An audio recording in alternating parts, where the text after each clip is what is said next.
Hey guys, Scott Adams here again talking about friendly fraud. So another type of friendly fraud that we see is refunds.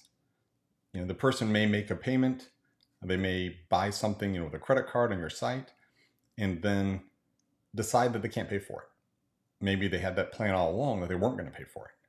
And so this is still a type of friendly fraud because it's the person that making these charges. You've probably seen them in the past, and they're a good customer. But now today, they decide to do a chargeback because they don't want to make the payment. Hopefully this isn't a case where you as a merchant didn't respond to customer service, but instead this is basically fraud where they're calling the credit card company saying they didn't authorize a charge when they actually did.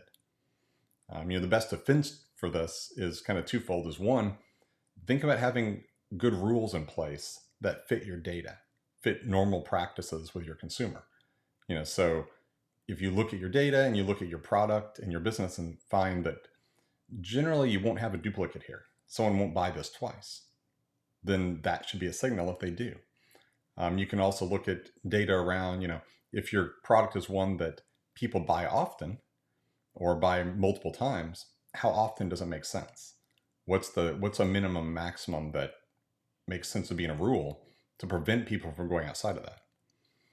You can have exceptions to this, but the better you do it, kind of putting a box around what makes sense, the better you can prevent this.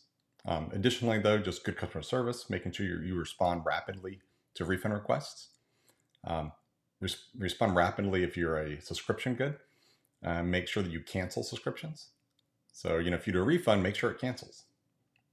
Or if someone calls for a cancellation, make sure you cancel it very quickly and don't let another transaction go through, because those are cases where it would make sense for the consumer to call their credit card company. And I guess for now, that's it. Hopefully that was helpful. Thanks.